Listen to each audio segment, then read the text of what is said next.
Le dossier pétrole tout de même, puisque ça n'est pas forcément une énorme surprise, mais c'est le signe d'un changement de fond. Il va falloir s'y habituer. Les États-Unis sont bel et bien devenus le premier producteur de pétrole au monde l'année dernière, en 2014. On va parler de tout ça avec un spécialiste qui connaît tout ça sur le bout des doigts, à savoir Benjamin Louvet. Bonjour Benjamin. Bonjour. Associé gérant chez Prime Finance, je dis que vous connaissez ça sur le bout des doigts, puisque bien évidemment c'est votre matière favorite. Vous l'avez vu venir très largement avec l'exploitation des pétroles et gaz de schiste, mais là il y a peut-être une nouvelle donne qui est en train de s'écrire sur l'ensemble des marchés pétroliers mondiaux. Alors à court terme, forcément, oui, il y a un vrai changement. L'arrivée des États-Unis sur ce marché, beaucoup de gens l'avaient vu venir, mais personne ne pensait que ça prendrait une telle ampleur et surtout si rapidement. D'accord. Je crois qu'il faut avoir bien en tête que si on ne l'avait pas vu, c'est parce que le développement des pétroles de schiste n'a été possible que compte tenu de l'environnement très particulier qu'on a eu en matière monétaire. Il faut savoir que les niveaux de taux d'intérêt extrêmement faibles que l'on a aujourd'hui à travers le monde ont permis de développer cette activité de pétrole de schiste qui est extrêmement consommatrice de capitaux. Pour bien comprendre un petit peu les enjeux, aujourd'hui le pétrole de schiste est extrêmement important pour l'équilibre mondial, mais il ne faut pas oublier plusieurs choses. La première, c'est que le pétrole de schiste, c'est moins de 5% de la production mondiale de pétrole. Donc c'est un producteur à la marge qui a beaucoup progressé ces derniers temps alors que les autres productions de pétrole avaient tendance à baisser, donc ça lui a donné de l'importance, mais il reste très marginal. La deuxième chose, c'est que le pétrole de schiste, les réserves prouvées de pétrole de schiste aux États-Unis aujourd'hui sont, d'après le département géologique américain, de l'ordre de 10 milliards de barils. 10 milliards de barils, c'est quoi ? C'est 2 ans de consommation de pétrole aux États-Unis, pas de consommation mondiale, de consommation des États-Unis. Donc c'est un game changer à court terme, mais moins à long terme. Le troisième élément qu'il faut bien avoir en tête pour savoir si les États-Unis vont pouvoir garder ce statut de premier producteur mondial qu'ils occupent aujourd'hui, c'est que le développement des pétroles de schiste est un développement qui nécessite énormément d'investissement. Pourquoi ? Parce que quand vous forez un puits de pétrole de schiste, il donne beaucoup de pétrole au début, et au bout de grosso modo 1 an de production, vous perdez 70% de votre potentiel de production. Ça veut dire qu'il faut en permanence creuser de nouveaux puits pour arriver à maintenir votre production.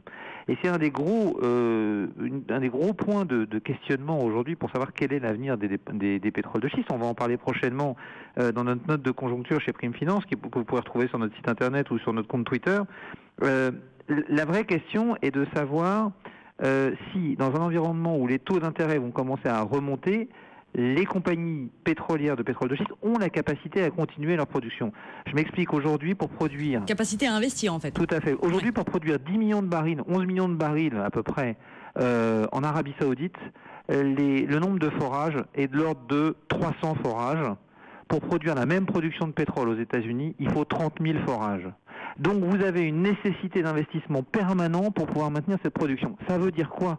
Ça veut dire que si aujourd'hui le coût de production du pétrole permet à ces compagnies de produire de manière bénéficiaire, une fois qu'on prend en compte les investissements et les emprunts nécessaires pour pouvoir continuer à produire, la plupart de ces entreprises sont en cash flow négatif et donc potentiellement dans des difficultés si les taux d'intérêt venaient à remonter, parce que soit ne pouvant pas continuer leurs investissements, soit n'étant plus en mesure de se financer. Alors à court terme, notre pari chez Prime Finance, c'est que compte tenu de la forte liquidité disponible dans le marché, la recherche de rendement qui est la préoccupation principale des investisseurs institutionnels aujourd'hui, on a des fonds qui se sont montés pour amener du financement à ce secteur et on devrait à court terme donc voir les financements affluer et potentiellement cette activité perdurer encore quelques mois, ce qui nous fait penser que cet été, la production de pétrole aux États-Unis pourrait se maintenir, voire même augmenter compte tenu de la saisonnalité. Mais sur le plus long terme, il y a un vrai questionnement sur la capacité des États-Unis à continuer à produire ce pétrole de schiste dans le contexte de prix actuel, ce qui nous fait penser que d'ici la fin de l'année, au plus tard au premier trimestre 2016, on devrait voir les prix du pétrole au niveau mondial revenir aux alentours de 70-75 $, potentiellement un petit peu plus haut, mais dans un premier temps, on va probablement connaître un petit recul parce que ces pétroliers de schiste vont avoir des financements qui leur permettront d'augmenter leur production. Donc pour vous, pétrole et gaz de schiste, ça n'est peut-être pas voué à passer du non conventionnel au conventionnel, c'est-à-dire à se faire une vraie place dans ce marché de l'offre du pétrole mondial.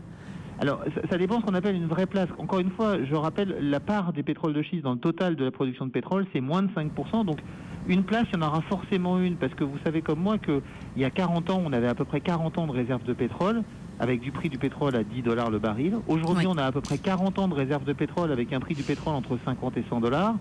Demain, si on veut pouvoir continuer à développer nos économies, on a besoin du pétrole et on aura probablement 40 ans de réserve de pétrole devant nous, mais peut-être plutôt aux alentours de 200 $. Et à ce prix-là, on ira chercher les pétroles de schiste.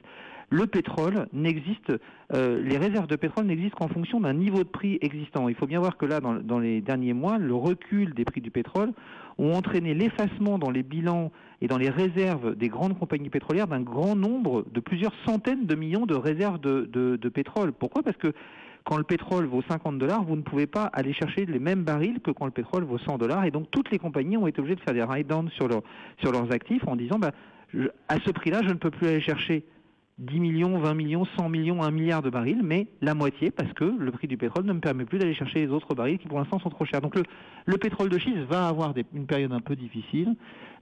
Si les taux d'intérêt remontent, il pourrait même avoir une période très difficile, mais un jour, on ira chercher ce pétrole parce qu'on en aura besoin, compte tenu du niveau de prix qu'on aura atteint. On pourrait en parler des heures. Merci Benjamin Louvet d'avoir été avec nous et on en reparlera très largement. Un grand merci donc directeur général délégué de Prime Finance, baril de pétrole qui se stabilise en tout cas pour le WTI.